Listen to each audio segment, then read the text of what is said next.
ஹர ஹர சங்கர ஜெய ஜெய சங்கர பெரியவா திருப்பாதம் சரணம். பிராப்தம்னு ஒண்ணு இருந்தா உங்க கண்ல இது படும். இந்த ரகசியமான அதிசக்தி வாய்ந்த பரிகாரத்த நீ செய்வ. நீ ஏன் கவலைப்படுற? உனக்கு நான் இருக்கேன். உன் பிரச்சனை எதுனாலும் இத செஞ்சா அடுத்த நொடியே அது காணாம போயிரும்னு சொல்லி பெரியவா சொன்ன ரொம்ப ரகசியமான பரிகாரங்கள். நம்மளோட ஒரு பிரச்சனையும் தீர்க்கக்கூடிய பெரியவா சொன்ன பரிகாரங்கள மட்டும் தான் இந்த பதிவுல பார்த்துட்டு வரோம். அப்படி இது பெரியவாவுக்காக மட்டும் போடப்போற வீடியோங்கிறதால இது ஒரு பெரியவா புராணம். வாங்க பதிவுக்குள்ள போலாம். இதுக்கு முந்தின பதிவுல நம்ம என்ன சொல்லியிருக்கிறோம் அப்படின்னா, பெரியவா வந்து நம்ம பிரச்சனைய தீர்க்கறதுக்கு சொன்ன குலதெய்வ வழிபாடு, சூட்சும பரிகாரங்கள் சொல்லியிருக்கிறோம். அடுத்து வந்து பார்த்தீங்கன்னா, நோய் தீர்க்கக்கூடிய வழிபாடு, சூட்சும பரிகாரம் பார்த்துருக்குறோம். வருமானத்துக்கான சூட்சும பரிகாரம், வழிபாடு பார்த்துருக்குறோம். இந்த பதிவுல முழுக்க முழுக்க நம்ம வந்து கடனை தீர்க்கக்கூடிய பெரியவா சொன்ன எளிமையான பரிகாரங்கள், வழிபாடுகள், ஸ்லோகங்கள்ல தான் நம்ம முழுக்க முழுக்க பார்க்க போறோம். சில விஷயங்கள் பெரியவாவ பத்தி நான் கொஞ்சம் டீப்பா சொல்லிட்டு சொல்லுவேன். அதனால கொஞ்சம் பொறுமையா முழுசா கேளுங்க. அதே நேரம் மத்த வீடியோலாம் நீங்க வந்து லைக் பண்ணுங்க, ஷேர் பண்ணுங்க, கமெண்ட் பண்ணுங்க நான் சொல்லவே மாட்டேன்.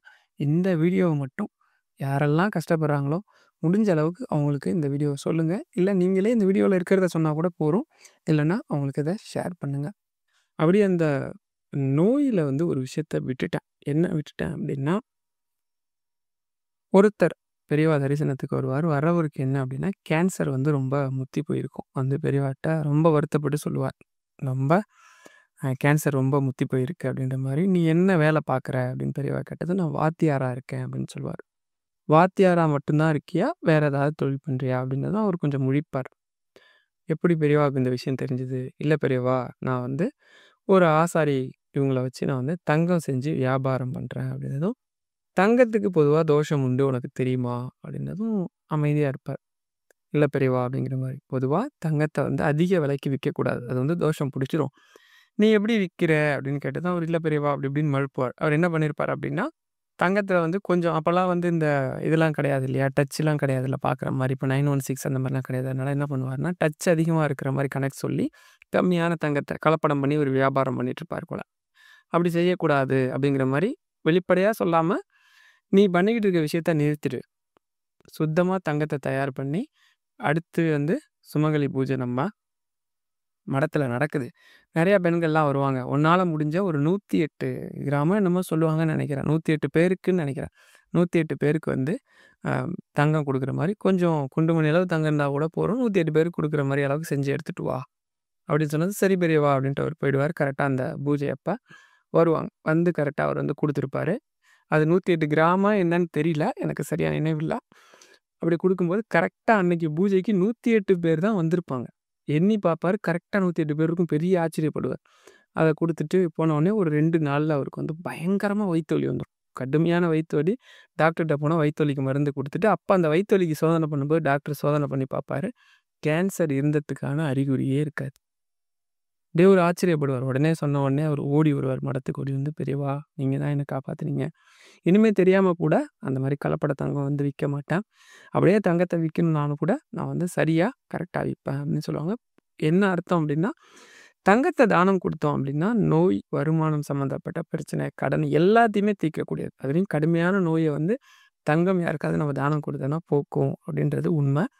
ஏதாவது கஷ்டப்படுற ஏழை பெண்களுக்கு திருமணத்துக்கு தங்கம் வாங்கி குடுக்குறது, மத்த விஷயத்துக்கு தங்கம் வாங்கி குடுத்தீங்கன்னா ரொம்ப நல்லது. முடியல அப்படின்னா, நான் உங்களுக்கு பர்சனலா சொல்றேன். காமாட்சி அம்மன் கோவில் போய் காமாட்சி அம்மன்ட்ட பிரார்த்தனை பண்ணிக்கிட்டு, தங்கத்த வந்து தானம் பண்றேன்னு சொல்லி நீங்க எந்த நோய்க்கும், எந்த பிரச்சனைக்கும் பிரார்த்தனை பண்ணீங்க அப்படின்னா, 100% அம்மா வந்து உங்களுக்கு அந்த நோய போக்கிடுவா. அந்த பிரச்சனைய போக்கிடுவா. இது எனக்கு பலமுறை கை கண்ட அதுமாரி கைமேல் பலன் தந்த முறைன்னு சொல்லுவோம் பார்த்தீங்களா? அதான் கை கண்ட முறை இது. அதனால வந்து நிச்சயமா இதுக்கு பலன் உண்டு. இதில நான் ஏற்கனவே ஒரு கதை சொல்லிட்டேன். இருந்தாலும் திரும்ப அத இங்க நினைவுபடுத்துறேன். என்ன அப்டின்னா, ஒரு பாட்டி வந்து பேத்திய கூப்பிட்டுட்டு பெரியவா தரிசனத்துக்கு வருவாங்க. வந்தவுடனே, "அடடே! பாட்டி என்ன ரொம்ப காத்தாலே வந்திருக்கிற?" அப்டின்னதும், "இல்ல பெரியவா, இது வந்து என்னோட பேத்தி. இவள வந்து சின்ன பிள்ளையா இருக்கும்போதே இவங்க அம்மா தவறி போயிட்டா. ஒரு சில வயசு வரும்போதே அதுக்கு முன்னாடியே இவங்க அப்பாவும் தவறி போயிட்டாரு. நான் தான் இவள வச்சு வளர்த்துக்கிட்டு இருக்கேன். இந்த ஊர்ல பொறந்ததால இவளுக்கு காமாட்சின்னு பேர் வச்சேன். இப்போ ஒரு நல்ல வரன் வந்திருக்கு. இவள கட்டி குடுத்துடலான்னு பார்க்குறேன். அதுக்கு என்ன பேஷா பண்ண அப்படின்ற மாரி, இல்ல பெரியவா அதில ஒரு சின்ன சிக்கல் இருக்குன்ற மாரி பாட்டி சொல்லுவாங்க. என்ன சிக்கல் அப்படின்னா, இந்த வீடியோ நம்ம இப்ப இதில சொல்லப்போற எல்லா வீடியோவும் நம்ம சேனல்ல ஆல்ரெடி சிலது போட்டது இருக்கு. அதோட லிங்க் வேணுனா தனித்தனியா குடுத்துர்றேன் உங்களுக்கு. என்ன சிக்கல் அப்டின்னா, இவங்க பொண்ணு கேட்டு வர அந்த பையனோட அம்மா வந்து எல்லாருக்கும் அவங்க வீட்ல 2 பொண்ணாம். கட்டி குடுக்கும்போது 8 சவரன்ல ரெட்டை வாடை சங்கிலி போட்டு கல்யாணம் பண்ணி குடுத்துருக்காங்க. அதனால எப்படியாச்சும் பாட்டி நீங்க ரெட்டை வாடை சங்கிலி 8 பவுன்ல போடணும்னு சொல்லிட்டா.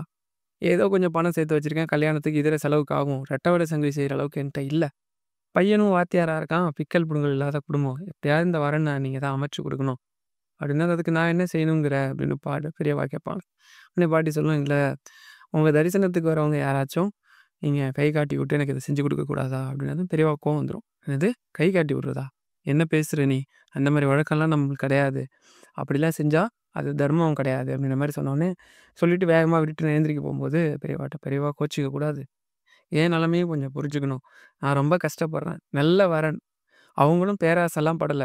பொண்ணுக்கு ஒரு பெருமையா இருக்கும்னு தான் நெனைக்கிறா. பெரியவா நெனச்சா இது முடியாத விஷயம் இல்ல. வேற ஏதாவது சொன்னா கூட நான் செய்ய தயாரா இருக்கிறேன்" அப்படின்னாரு. பெரியவாவுக்கு அந்த கோவம் போயி அந்த தணிஞ்ச உடனே ஏன்னா இந்த மாரி விஷயம்லாம் பெரியவாக்கு பிடிக்காது. ரொம்ப ஸ்ட்ரெய்ட் ஃபார்வர்டா இருக்கணும்னு நெனைப்பாங்க. ரொம்ப கரெக்ட்டா இருக்கணும்னு நெனைக்கிறவங்க அவங்க. ரொம்ப இரக்க குணம். அது இரக்க குணம்னா அப்படி ஒரு இரக்க குணம். நீங்க அப்படி ஒரு மனுஷால இனிமே பார்க்க முடியாதுன்னு கூட சொல்லலாம். அப்படி ஒரு இரக்க குணம் பெரியவாக்கு. அதே நேரம் கண்டிப்பா இருப்பாங்க. சில விஷயம் கரெக்ட்டா இருக்கணும் அப்படின்றதுல கண்டிப்பா இருப்பாங்க. அது தவறே கிடையாது. சரின்ட்டு எழுந்த பெரியவா கீழ உட்காந்துட்டு, நான் ஒண்ணு சொல்றேன். நீ அத செய்றியா?" அப்படின்னதும் கட்டளை போட்டா, உத்தரவு போட்டா செய்ய தயாரா இருக்கிறேன்ற மாரினதும், "ஒண்ணும் கிடையாது. காமாட்சி அம்மன் கோயில் போ. 5 நாள் போணும். ஒரு நாளும் 5 சுத்து. அதாவது 5 நாள் 5 சுத்து, 5 நமஸ்காரம். 5 தடவ விழுந்து வணங்கு. அம்பாள் கிட்ட நீ வந்து உன் கோரிக்கைய ரெட்டவாட சங்கிலி வேணும்னு கேளு. அம்பாள் பார்த்துப்பா." நல்லா திரும்ப சொல்றேன் கேட்டுக்கங்க. 5 நாள் கோயிலுக்கு போணும். ஒவ்வொரு நாளும் 5 தடவ பிரகாரத்த 5 சுத்து சுத்தணும். ஒரு தடவ சுத்தும்போதும், சுத்து முடியும்போது ஒரு தடவ நமஸ்காரம் பண்ணீங்கன்னா, 5 சுத்து முடியும்போது 5 நமஸ்காரம் ஆயிடும். அவ்வளோதான். 5 நாள் 5 சுத்து 5 நமஸ்காரம் பண்ணிட்டு அம்பாள்ட்ட எத கேட்டாலும் குடுப்பான்னு பெரியவா சொன்னோனே, பெரியவாட்ட அந்த அம்மா கேட்பாங்க. அது ஏன் 5, 5ன்னு குறிப்பிட்டு சொல்றீங்கன்னதும், அம்பாளோட பேரு. ஒரு பேர் இருக்கும் அம்பாளுக்கு. அந்த பேர சொல்லி, இந்த மாரி அம்பாள் வந்து இந்த விஷயங்கள்ல ரொம்ப இதா இருப்பா. அதனால அவளுக்கு வந்து இந்த வழிபாடு ரொம்ப உகந்ததுன்னதும், அதே மாரி பாட்டி என்ன பண்ணும்னா, மொத 2 நாள் சுத்திரும்.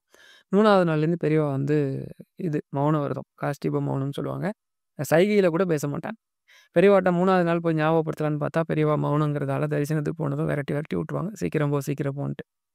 4வது நாள் இப்படி போயிடும். 5வது நாள் பார்த்தா, பெரியவாட்ட காலைல ஞாபகப்படுத்தலான்னு போனா, பெரியவா வந்து இன்னைக்கு பேசுவாங்க அப்படின்னு சொல்லி பார்த்தா, பெரியவா இன்னைக்கு ரொம்ப பிரகாசமா வந்து உட்காந்து அந்த மாரி எல்லா உத்தரவும் குடுப்பாங்க. என்ன இந்த 5வது நாள் முடியலையே! அப்படின்னா 5வது நாள் அந்த அம்மா சரின்னு பாட்டிய கூட்டு போய் கூட்டமா இருக்கு சுத்திட்டு வந்துடலான்னு போய் சுத்த போனா, பேத்தி வந்து பாட்டி பாட்டின்னு கத்துவா. "ஏன் கத்துறா?" அப்படி "ஏன்டி கத்துற?" இப்படி அப்படின்னதும், "இல்ல பாட்டி இங்க வா. என்ன இப்போ உனக்கு தலையா போப்போது?" அப்படின்னதும், "தல போல ஒண்ணு கிடைச்சிருக்குது வான்னு" கூட்டோனே போய் எடுத்து பார்த்தா ஒரு சங்கிலி, அறுந்து போன சங்கிலி கையில இருக்கும். "என்னடி இது?" அப்படின்னதும், "தெரியல பாட்டி பிரகாரத்த சுத்தி வரும்போது கிடைச்சது. அதான் உன்ன கூப்பிட்டேன்." அப்படின்னு சொல்லி கையில குடுத்தத 2 பேரும் கையில எடுத்து இப்படி எடை போட்டு பார்த்தா, எப்படியும் ஒரு 8 பவுண்ட் இருக்கும். அப்படின்னு சொல்லிட்டு 4 சுத்து சுத்தியிருப்பாங்க. 5வது சுத்தாம நேரா போயிட்டு, "என்ன பண்ணிடுவாங்க?" அப்படின்னா அத போயி ஏதேதோ பண்ணிட்டு பெரியவா தரிசனத்துக்கு இப்ப வந்திருப்பாங்க. இவங்க என்ன நெனச்சுட்டு வந்திருக்காங்கன்னா, அம்பாள் தான் யார் மூலியமா சங்கிலிய போட்டுருக்கா, நம்மள எடுத்துக்க சொல்ட்டான்னு சொல்லி பெரியவா முன்னாடி வந்து நின்னதும், பெரியவாட்ட மெல்லமா இத சொல்லலாமா? வேணாமான்னு நெனைப்பாங்க. சொல்லுவாங்க. என்ன சொல்லுவாங்க அப்டின்னா, இந்த மாரி "பெரியவா நான் வந்து" அப்டின்னதும், "இரு இரு நானே சொல்றேன்" அப்டின்ட்டு, "நீ வந்து பிரகாரத்த 4 சுத்து சுத்துனீங்க. 5வது சுத்து சுத்துறதுக்குள்ள உன் பேத்தி வந்து ஒரு பொருள கண்டெடுத்தா, ஒரு வஸ்துவ. அதனால 5வது சுத்து நின்னு போச்சு. இப்ப அந்த வஸ்துவ கொண்டு வந்துட்ட.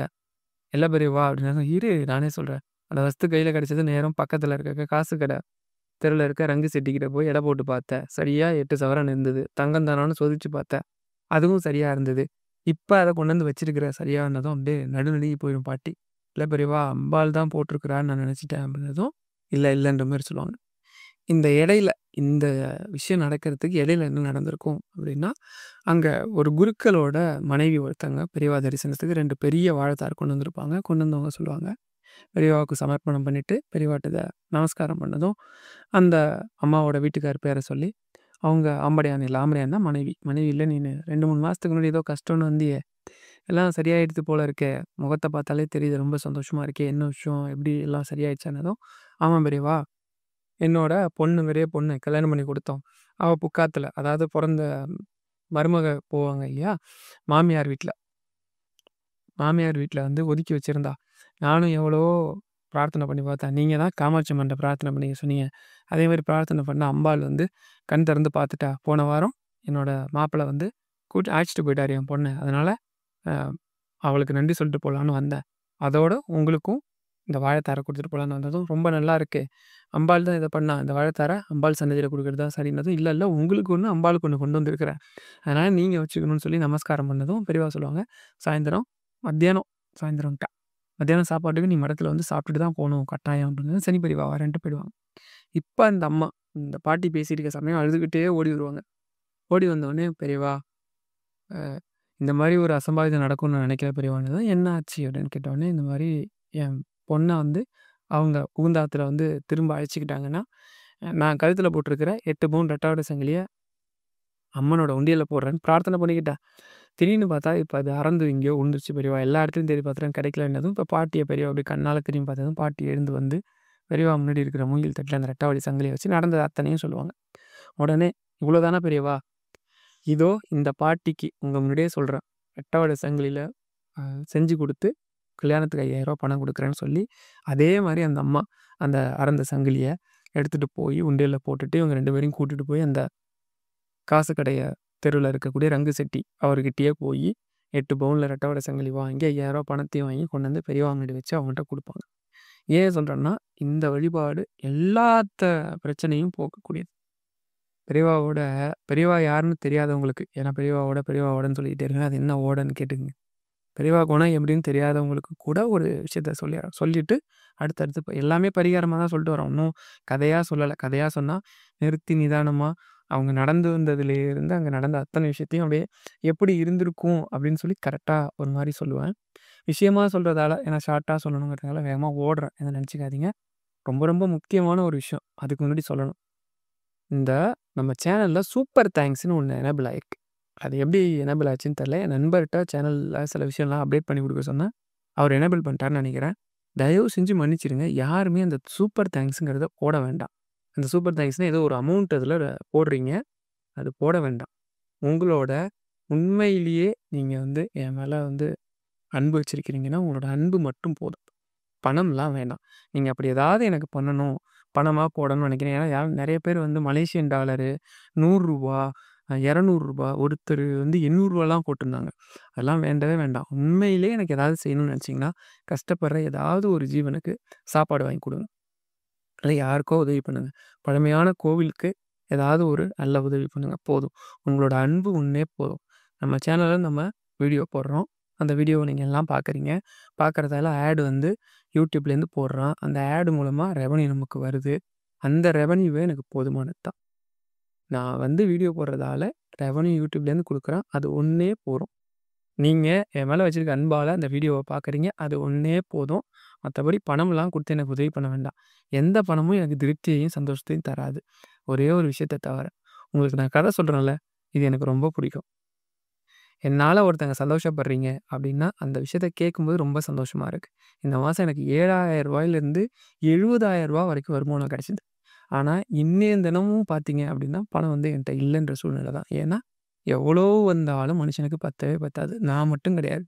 எல்லாருக்கும் அப்படிதான். அதனால எந்த பணமும் தயவு செஞ்சு வேணாம். உங்க யாரையும் குறை சொல்லல, வருத்தப்பட்டு நான் சொல்லல. ரொம்ப சந்தோஷமா தான் சொல்றேன். அது வேண்டாம். அத எப்படி ஆஃப் பண்ணணும்னு நான் பார்த்து கூட ஆஃப் பண்ணிர்றேன். நேரம் இல்ல, வேற ஒண்ணும் கிடையாது. அத போய் ஒரு YouTubeல யாராவது போட்டிருப்பாங்க. அத எடுத்து பார்த்து, அத எப்படி ஆஃப் பண்ணணும்னு ஆஃப் பண்ணணும். உண்மையிலேயே எனக்கு ஏதாவது குடுக்கணும்னு நினைச்சீங்கன்னா, ஏதாவது ஒரு கோவிலுக்கு எண்ணெய் வாங்கி குடுங்க. ரொம்ப கஷ்டப்படுற ஒரு ஜீவனுக்கு சாப்பாடு வாங்கி குடுங்க. அவங்களுக்கு பண உதவி பண்ணுங்க. இல்ல ஒரு பசுமாட்டுக்கோ, ஏதோ ஒரு ஜீவனுக்கு ஏதோ ஒண்ணு பண்ணுங்க. தயவு செஞ்சு வேணாம். உங்க யாரையும் வருத்தப்பட்டு நான் இத சொல்லல. சந்தோஷமா தான் சொல்றேன். பெரியவாவோட குணம் எப்படிப்பட்டது? பெரியவா மடத்துல ஒரு அம்மா வேலை பார்க்குறாங்க. உள்ள இருக்கிறது பெரியவான்னே அந்த அம்மாவுக்கு தெரியாது. அதாவது பெரியவாவோட சக்தி என்னன்னு தெரியாது. ஏதோ குடுக்குற வேலை அந்த பாத்திரத்தெல்லாம் தேய்ச்சு குடுக்குறது, பூஜைக்கு தேவையான பாத்திரம்லாம் பத்தாயிருக்கிறதெல்லாம் தேய்ச்சு குடுக்குறது, மத்த இத வேலை 3 வேளை சாப்பாடு போடுறாங்க. ஒரு பொண்ண கல்யாணம் பண்ணி குடுத்துருக்காங்க. இப்ப அந்த பொண்ணு வாய் வயிறுமா வளைகாப்பு போட்டு அழைச்சிட்டு வந்திருக்கிறாங்க. வீட்ல தனியா விட்டு வரதுக்கு பயம். எந்த நேரம் வேணா வழி வரலாம். திடீர்னு பொண்ணு எப்படி நம்மள கூப்பிடுவான்னு சொல்லிட்டு மடத்துல கூட்டு வந்து பெரியவா உட்கார இடத்துல தூரமா ஒரு ஓரத்துல மூலையில யாருக்கும் தெரியாம உட்கார வச்சிருக்கிறாங்க. பெரியவா அப்படி வந்து உட்காந்த உடனே ஒரு தொண்டர கூப்பிட்டு அந்த மூலையில ஒரு பொண்ணு உட்காந்துருக்கும். அத இங்க அழைச்சிட்டு வா அப்படின்னதும், அந்த பொண்ணுக்கு மடம் எப்படி இருக்குன்னு கூட தெரியாது. ஃபர்ஸ்ட் டைம் வந்திருக்கிறாங்க. உட்காந்துருக்காங்க அந்த பொண்ணு.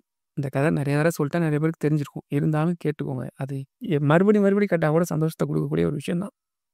அந்த பொண்ண அழைச்சிட்டு வந்தோம். அந்த பொண்ணுக்கு ஒரு பயம். ஐய்யய்யோ! திட்ட போறாங்க போல இருக்கு அப்படின்னு சொல்லிட்டு.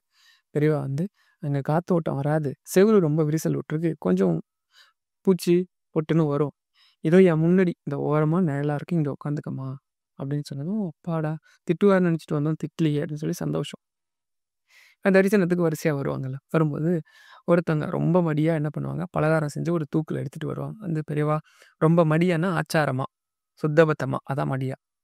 அப்படியே வந்தவங்க என்ன பண்ணுவாங்க அப்படின்னா, இந்த மாரி ரொம்ப மடியா பண்ணிட்டு வந்திருக்கேன். பெரியவா சாப்பிடணும் அப்படின்னு சொல்லுவாங்க. நான் வந்து சந்நியாசம் ஏத்துக்கிட்டேன். நான் வந்து அதாவது அவங்க வேற மாரி சொல்லியிருப்பாங்க. நான் வந்து உங்களுக்கு இது பண்ற மாரி சொல்றேன். வேற ஒண்ணும் கிடையாது. என்ன அப்படின்னா, நான் வந்து நாக்க வந்து அடக்கி ஆளணுன்றது ஒரு கட்டாயம். அதனால நாக்குக்கு ரொம்ப இது குடுக்கக்கூடாது. சரி, நீ இவ்வளோ தூரம் செஞ்சு எடுத்துட்டு வந்துட்ட. உன் கையாலேயே அந்த தூக்கோட மூடியில ஒரு பதார்த்தத்த எடுத்துக்குடா அப்படின்னு. அவங்க என்ன பண்ணுவாங்கன்னா, ஒரு குலோப் ஜாமுனோ ஏதோ ஒண்ணு ஒரு ஸ்பூன், ஒரு கரண்டியால எடுத்து அதில வச்சு பெரியவாட்ட அப்படி தள்ளுவாங்க. பெரியவா அதில ஒரு பாதிய ஒரு காவாசி எடுத்து வாயில போட்டுட்டு, "ரொம்ப ருசியா இருக்கு. ரொம்ப பேஷா பண்ணியிருக்க. நல்ல கைப்பக்குவம். அப்படியே உன் அம்மாவாட்டம்" அப்படின்னதும் அவங்களுக்கு அப்படியே புல்லரிச்சு போகும்.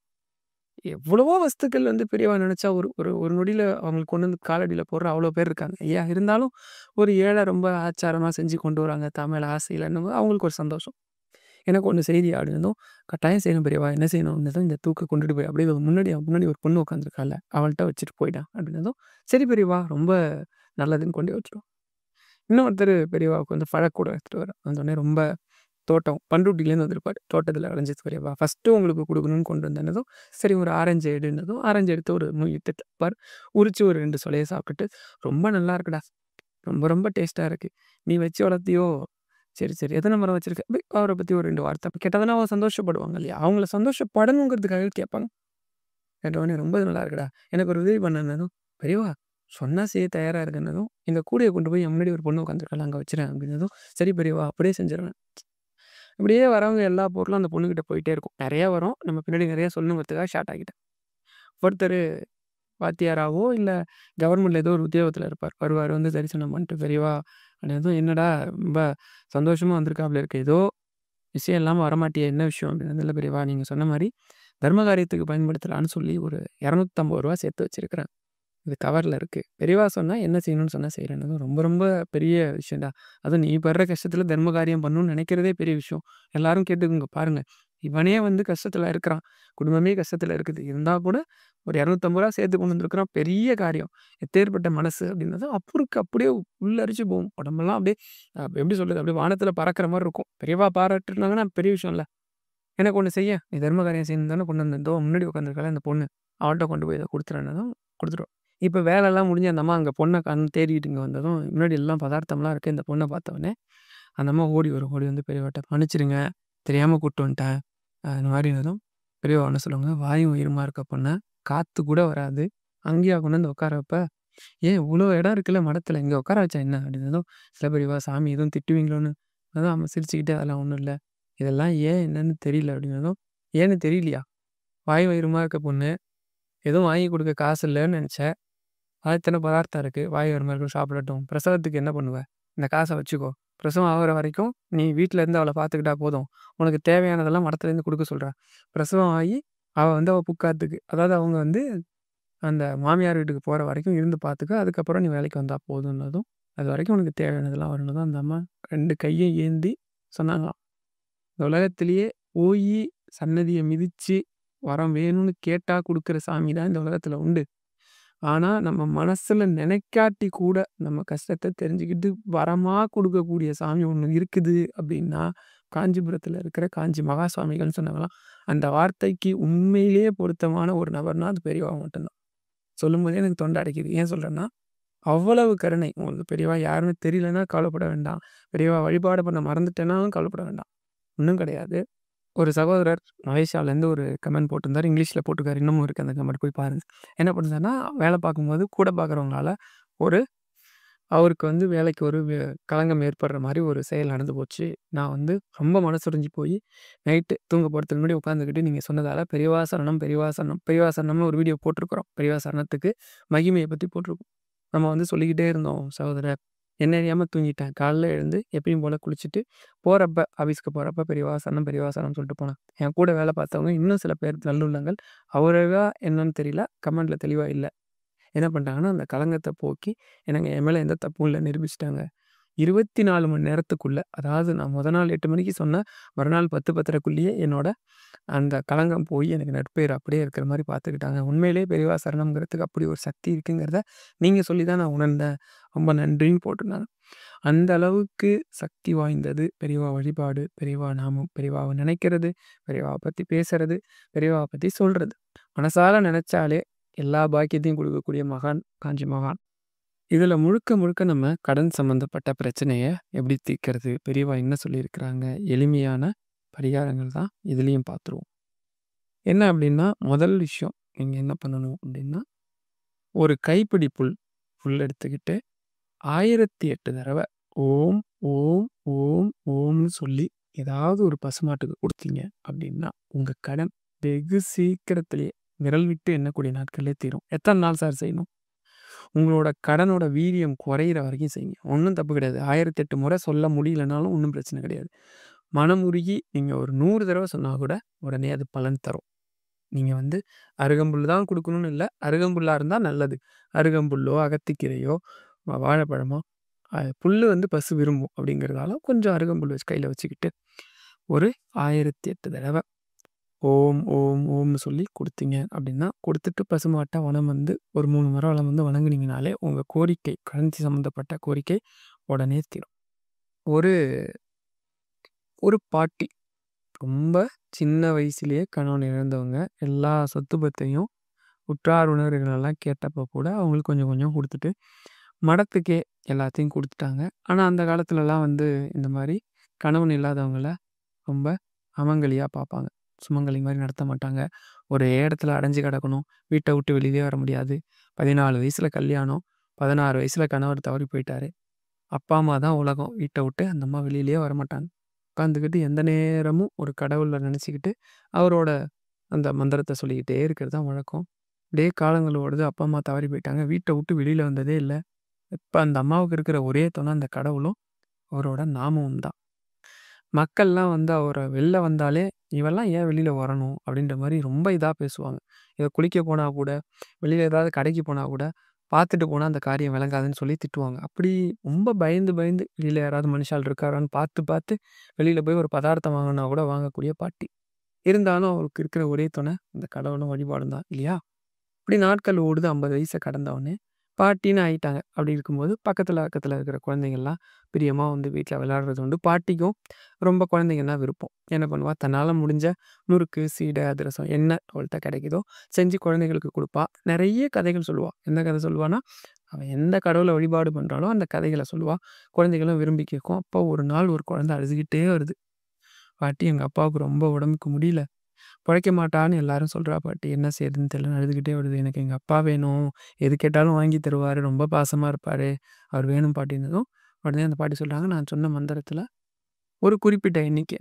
என்ன சொல்றாங்கன்னா, ஒரு 5000மோ 1000மோ 5000மோ உங்க அப்பாவுக்கு நான் குடுத்துட்டேன் அப்படின்னு சொல்லி தண்ணிய கையில எடுத்துக்கிட்டு சங்கல்பம் பண்ணி தண்ணிய அப்படியே தரையில விட்டு, இதோ அந்த மந்திர பலன அவருக்கு நான் குடுத்துட்டேன் அப்படின்னதும், மறுநாள் வந்து அவர் ரொம்ப பொழச்சுடுறாரு. இந்த பாட்டி போய் என்ன பண்றாங்க, விபூதிய வந்து அந்த குழந்தைகிட்ட விபூதியும் குடுப்பாங்க. அதையும் சொல்ல மறந்துட்டேன் பாருங்க.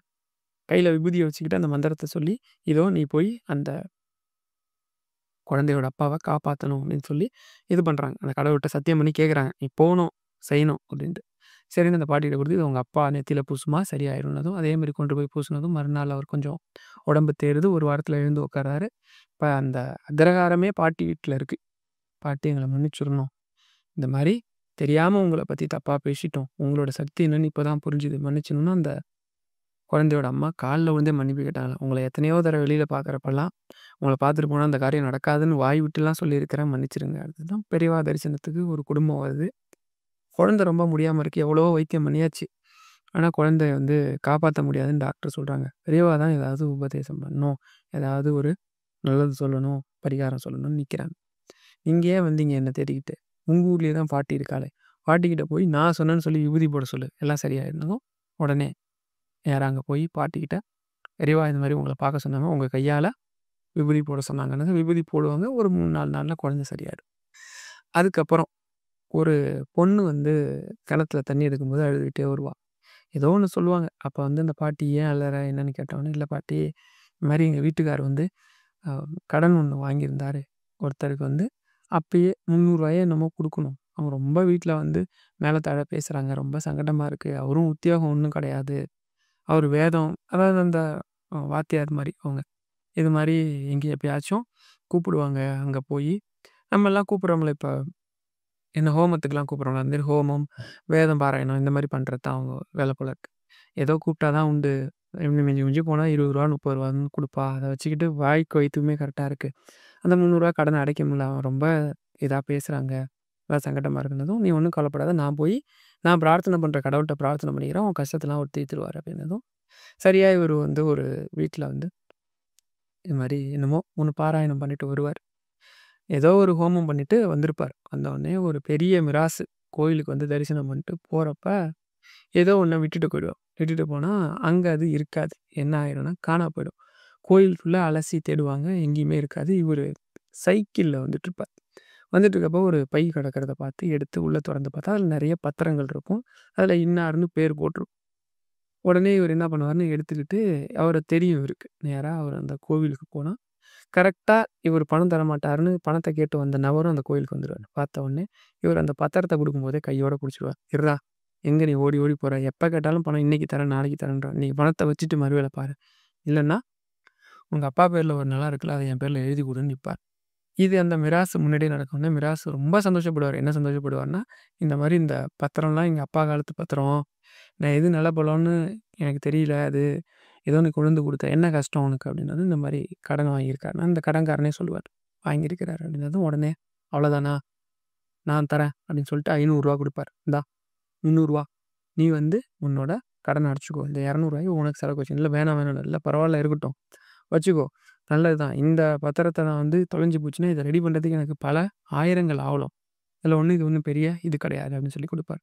அப்படி இந்த மந்திரம் நோய குணப்படுத்தும், வருமானத்த குடுக்கும். என்ன பண்ணும்? இது வந்து கஷ்டத்த போக்கும். ராமர் இப்ப வந்து வைகுண்டம் போணும். ராமாவதாரம் முடிஞ்சு போச்சு. ராமாவதாரம் முடிஞ்சு போனதும், இப்ப அந்த அயோத்தியில இருக்கிற அத்தனை பேரையும் வைகுண்டம் அழைச்சுட்டு போறார். ஆஞ்சநேயர் தவிர மத்த எல்லாரும் ஆஜராயாச்சு. ஆஞ்சநேயர் ராமர போய் தரிசனம் பண்ணோம். இப்ப வீட்டுக்குலேருந்து கிளம்பி ஆடி பாடிட்டு வராரு. வந்து பார்த்தா, ராமர் கிட்ட வந்ததும் ஆற தழுவி, "மகனே! உன்ன தான் எதிர்பார்த்துட்டு இருந்தேன். நல்ல வேல. உட்காரு" அப்படின்னதும் உட்காருவாரு. "என்ன பிரபு என்ன விஷயம்? இவ்ளோ சந்தோஷமா இருக்கீங்க சொல்லுங்கன்னதும், இந்த மாரி என்னோட அவதாரம் பூர்த்தி ஆயிடுச்சு. நான் வைகுண்டம் போப்போறேன். இந்த அயோத்தியில இருக்க புல், பூண்டு, செடி, கொடி அத்தனையும் முக்திக்கு அழைச்சுட்டு போறேன். என்னோட பெறாத மகன் நீ. உன்ன எப்படி விட்டுட்டு போ முடியும்? உன்னையும் அழைச்சுட்டு போலான்னு உனக்காக தான் வெயிட் பண்ணிட்டு இருக்கேன். வா போலாம்" அப்படின்னதும், வைகுண்டம்னா என்னன்னு கேட்டா, அவருக்கு வைகுண்டம்னா என்னன்னு தெரியாதே. அவர் வாயால சொல்லணுன்ட்டு. வைகுண்டம்னா ஒண்ணும் இல்ல. பகவான் விஷ்ணு இருக்கக்கூடிய இடம். நான் வந்து பொழுதேன்னைக்கும் வாசம் செய்யக்கூடிய இடம். பேரானந்தம் மட்டும் நிறைஞ்ச இடம். துன்பம், துயரம், கஷ்டம், கவலை இந்த மாரி மனிதர்கள வாட்டி வதைக்கக்கூடிய மத்த எந்த சிந்தனையும் இல்லாம ஒரே பேரானந்த நிலையில இருக்கலாம் அப்படின்னதும், "பிரபு தப்பா நெனச்சுக்காதீங்க. நான் ஒண்ணு கேட்கிறேன் அதுக்கு மட்டும் சொல்லுங்கன்னதும், கேளுப்பா" அப்படின்னதும், "வைகுண்டத்துல ராமநாமம் சொல்லுவாளா?" மாட்டாங்க. "வைகுண்டத்துல ராம பஜனை நடக்குமா?" "ராம ராம ராம ராம ராம ராமன்னு பஜனை நடக்குமான்னு?" கேட்டாராம். "இல்ல நடக்காது." "வைகுண்டத்துல ராமாயணம் சொல்லுவாங்களா?" சொல்ல மாட்டாங்க." "வைகுண்டத்துல ராமன் அதாவது உங்களோட பெருமைகள பத்தி மக்கள்லாம் பேசுவாளாம்." "அதெல்லாம் பண்ண மாட்டாங்கப்பான்னு." "அப்ப நான் வரல." "என்னப்பா சொல்ற? வைகுண்டத்துக்கு வரலையா?" "வரல." "நீங்க சொல்ற அந்த பேரானந்தம் எனக்கு எப்ப தெரியுமா கிடைக்கும்? ராமர பத்தி சொல்லும்போது, ராமாயணத்த கேட்கும்போது, ராமநாமத்த கேட்கும்போது, ராம பஜனைய கேட்கும்போது. நானா சொல்லும்போது கூட இல்ல. மத்தவங்க சொல்லும்போது, உங்கள பத்தி மத்தவங்கலாம் பெருமையா பேசும்போது அத கேட்கும்போது எனக்கு எவ்வளோ பேரானந்தமா இருக்கும் தெரியுமா? அதனால நான் வைகுண்டத்துக்கு வரல. நான் இங்கேயே இருக்க விருப்பப்படுறேன். எனக்கு இங்கேயே இருக்கிறதுக்கு வர முடியுங்க." அப்படியே ராமர் கட்டி பிடிச்சுட்டு அழுதாராம். அழுதுட்டே சொன்னாராம், "பக்தி கேள்விப்பட்டுருக்க. ஆனா பக்தியிலேயே ஊறி போன ஒருத்தர இன்னைக்கு தான் பார்க்குறேன். உனக்கு கேட்ட வரத்த தரேன். என்ன வரம் கேளுன்னும், ஒண்ணும் கிடையாது. நான் நெறைய மக்கள் பார்க்குறேன்.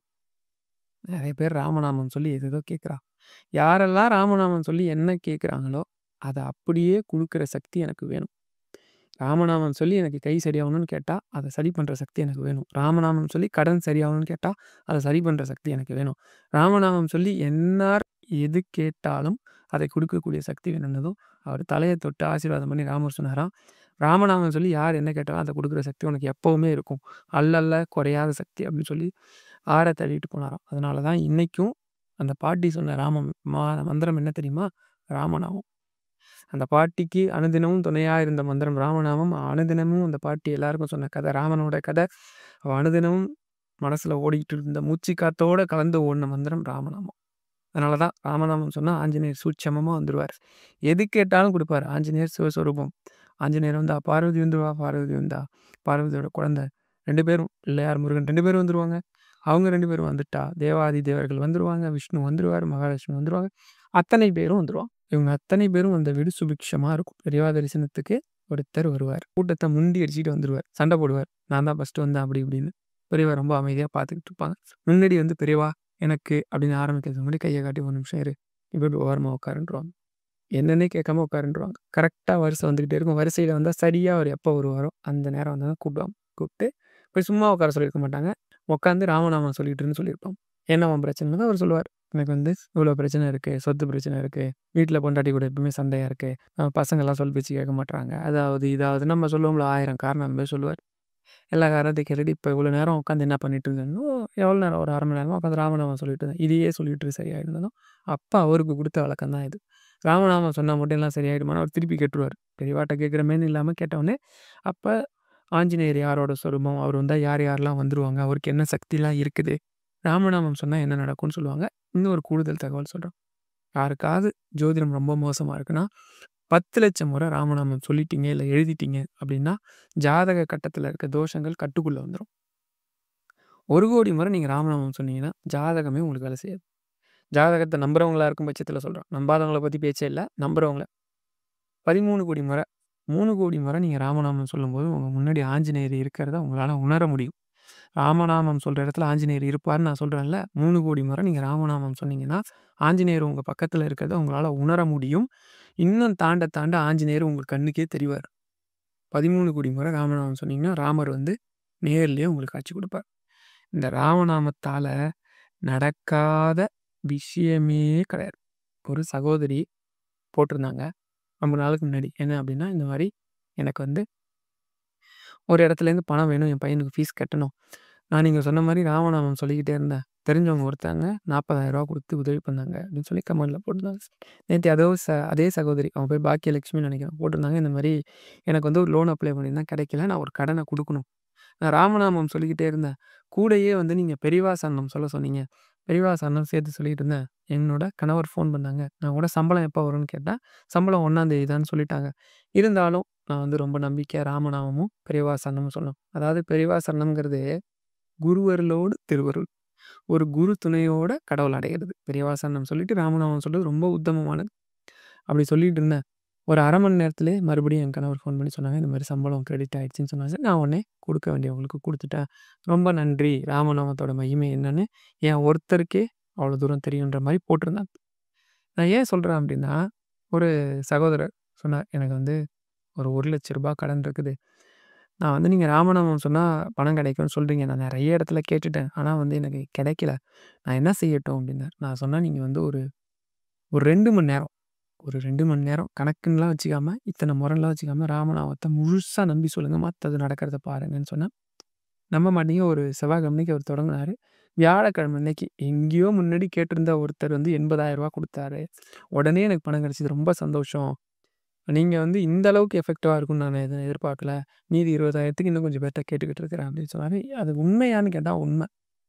பல முறை இந்த ராமநாமத்தோட மகிமைய நான் சொல்லியிருக்கிறேன். இப்ப அடுத்து வந்து நெறைய பேருக்கு இப்ப எல்லாத்தையும் குடுப்பாங்கன்றீங்க. எனக்கு இதெல்லாம் நடக்க மாட்டுதுன்னு வருத்தப்படுறவங்க நெறைய பேர் இருக்கிறாங்க. நம்ம எல்லாம் பரிகாரமும் சொல்றோம், செய்றாங்க.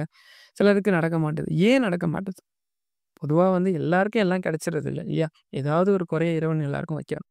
பெரியவாட்ட ஒரு ஜமீன்தார் வருவார். இந்த கதையும் பல பேருக்கு தெரிஞ்சிருக்க வாய்ப்பு உண்டு. இருந்தாலும் கொஞ்சம் கேட்டுக்கங்க. இதுக்கு பின்னாடி இன்னொரு கதை சொல்றேன். அதையும் கேட்டுருங்க தயவு செஞ்சு. என்ன அப்டின்னா, அவர் வந்து ரொம்ப மன விரக்தியில வருவார்.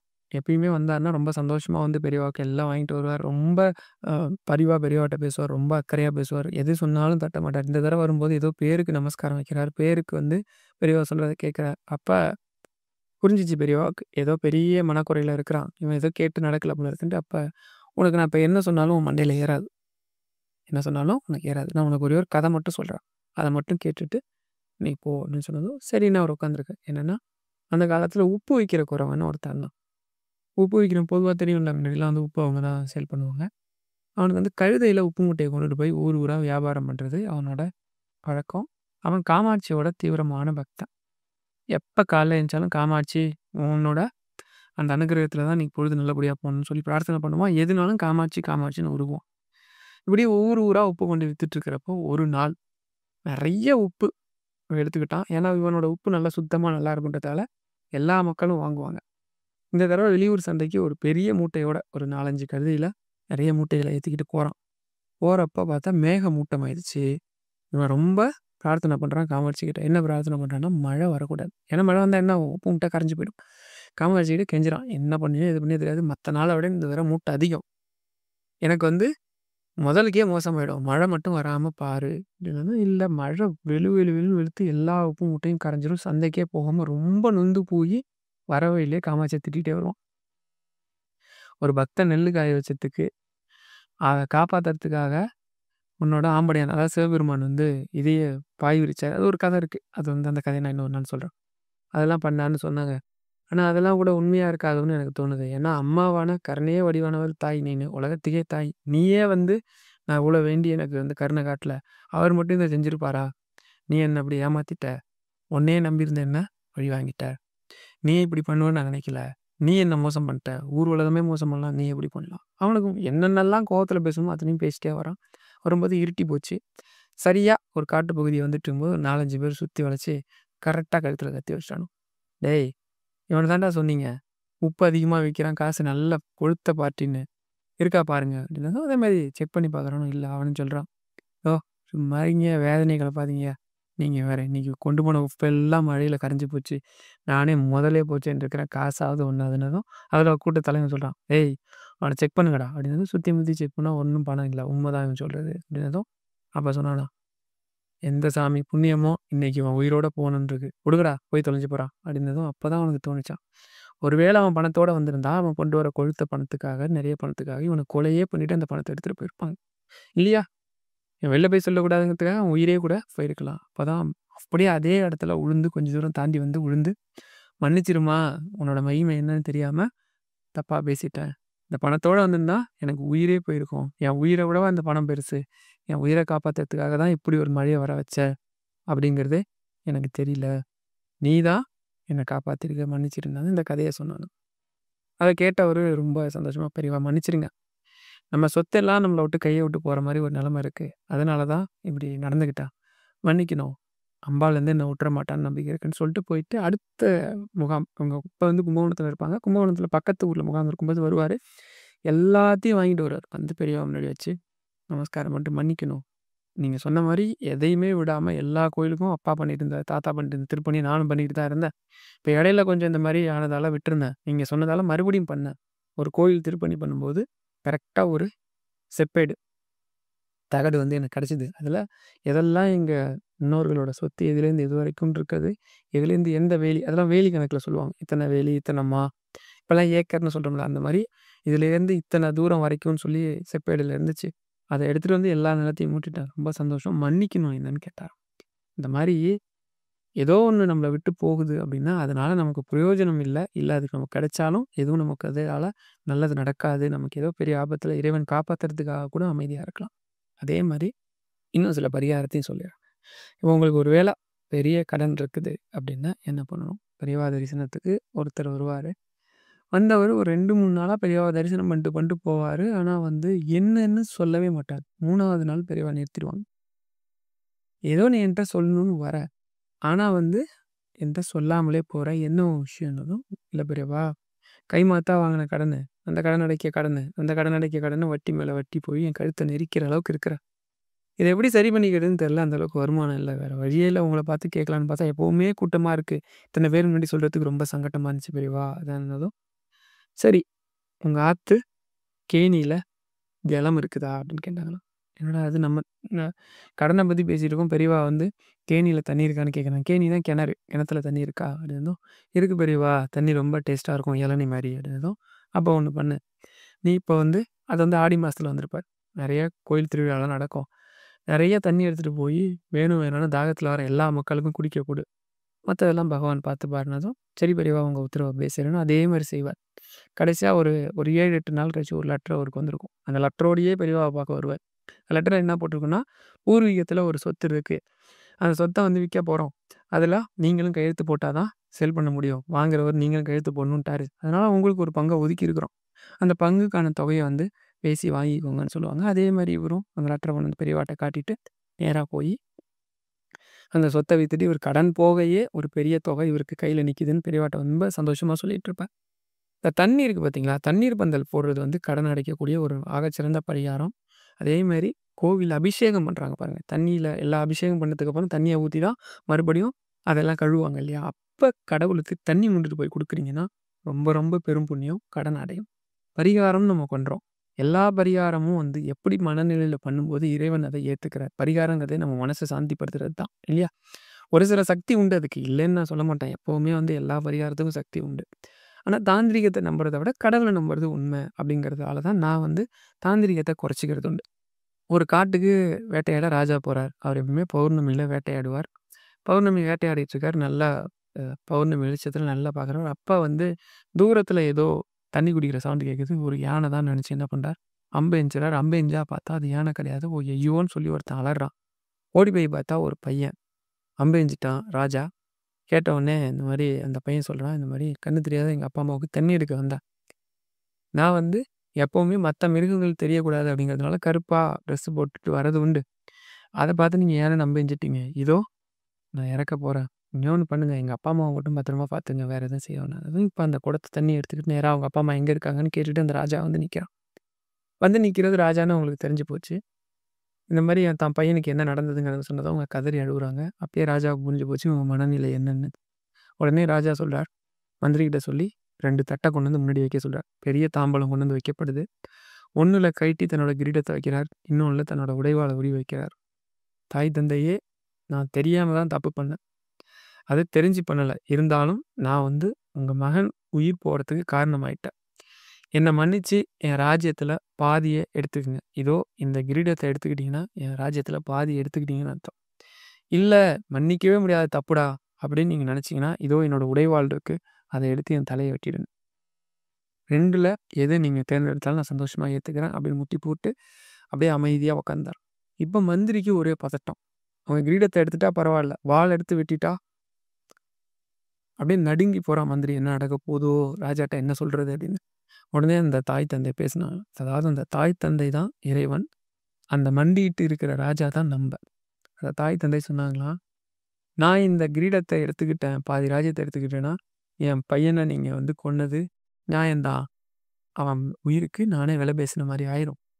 அது வேண்டாம் அப்படின்னு இந்த வாள எடுத்து நான் வெட்டிட்டேன்னா, உன்ன மாரி ஒரு குடிமகன் இறந்து போனதுக்கே தன் உயிர தியாகம் பண்ணக்கூடிய ஒரு ராஜாவையே நான் கொன்ன பாவம் எனக்கு வந்து சேர்ந்துரும். இதோ நீ செஞ்ச தவறுக்கு எங்க முன்னாடி மன்னிப்பு கேட்டியே, இந்த நல் உள்ளம், இந்த மன்னிப்பு மட்டுமே போதும். நீ எப்பவும் போல போலான்னு சொன்னாராம். அப்படி நாம ஏதோ ஒரு கர்மா செஞ்சுட்டு இருக்கிறோம். அந்த கர்மாவுக்காக தான் ஒரு பிறவி எடுத்துட்டு இருக்கோம். அந்த பிறவியில தான் இந்த பிரச்சனைகள அனுபவிக்கிறோம். இந்த தவறுக்கெல்லாம் நாம இறைவன்கிட்ட மன்னிப்பு கேட்கிற மாரி இருக்கணும் நம்மளோட பரிகாரம். அந்த தாய் தந்தை மாரி இறைவன் நம்மள மன்னிக்கிற மாரி. செஞ்ச தப்புக்கு தண்டனை குடுத்தாலும் குடு. இல்ல அந்த தண்டனை வேணாம். இந்த தப்ப நம்மளே சரி பண்ணிக்கக்கூடிய புண்ணியங்கள செய்றதுக்கு என் கூட இருந்து உதவி பண்ணதுனாலும் நீயே பண்ணு. இது 2ல எத செய்யணுமோ நீ செய்யின்னு இறைவன்ட்டயே ஆப்ஷன விட்டுட்டீங்கன்னா, 100% இறைவன் உங்கள காப்பாத்த தான் பாப்பாரு. இறைவன் எப்பவுமே தன்னலம் இல்லாதவர். நீங்க செஞ்ச தப்ப நீங்க மன்னிப்பு கேட்டாலே பாதி பிரச்சனைகள் போயிடும். சரியா? பரிகாரங்கிறது எப்படி இருக்கணும் அப்படிங்கிறத புரிஞ்சுக்கங்க. அத விட்டுட்டு ஊர கொள்ளையடிக்கிறது, அடுத்தவனுக்கு எந்த அளவுக்கு கொடைச்சல் குடுக்க முடியுமோ எல்லாத்தையும் பண்ணிட்டு, ஒரு கோவில்ல போய் நீங்க சொன்னீங்கன்னு லட்ச தீபம் ஏத்துறீங்கன்னா, ஒண்ணுத்துக்கும் பிரயோஜனம் படாது. அந்த தீபம் ஒண்ணுத்துக்கும் பிரயோஜனப்படாது. ஏன்னா, அந்த இது வந்து நீங்க மனசார தப்புன்னு உணர்ந்து, இறைவன்ட்டயோ, அந்த நபர்ட்டயோ மன்னிப்பு கேட்டு, அதுக்கப்புறம் நீங்க எடுக்கிற பரிகாரத்துக்கு தான் சக்தி உண்டு. அதனால தான் நான் முதல்லயே சொல்லுவேன், நீங்க நல்லத பேசுங்க, நல்லத நினைங்க, நல்லதையே செய்யுங்க. நமக்கு 1000 பேர் துன்பம் இழைக்கட்டும், இறைவன் நம்ம கூட இருப்பான். பஞ்சபாண்டவர்கள் 5 பேர் பக்கமும் கிருஷ்ணன் வந்து நின்னதுக்கு காரணம், அந்த பக்கம் அர்ஜுனன் இருக்கான், பீமன் இருக்கான், தருமன் இருக்கான்றதுனால இல்ல. அவங்க பக்கம் தர்மம் இருக்குங்கிறதால தான். அவங்க நல்லவங்கங்கிறதுக்காக தான். மத்தபடி துரியோதனன் பக்கம் போகாததுக்கு ஒரே காரணம் அவங்ககிட்ட ராஜ்யம் இருக்கு, எல்லாம் இருக்கு. ஏன் உலகத்துல இருக்க அத்தனை பேரும் அங்க போய் நின்னு கூட அவங்களால ஜெயிக்க முடியல. காரணம் அவங்க கிட்ட தர்மமும் இல்ல, நியாயமும் இல்ல. உலகமே உங்களுக்கு அகைன்ஸ்டா இருந்தா கூட இறைவன் ஒருத்தன் போதும். இந்த உலகத்தையே வெல்ல முடியும். அத மனசுல வச்சுக்கோங்க. இன்னும் ஒரு ரகசியம் சொல்றேன். இந்த குளிக்கிறப்ப கடன் அடைக்கக்கூடிய ஒரு தாந்திரிகம் இருக்கு. இது உண்மையா சார்னா சித்தர்கள் கண் கண்ட முறை.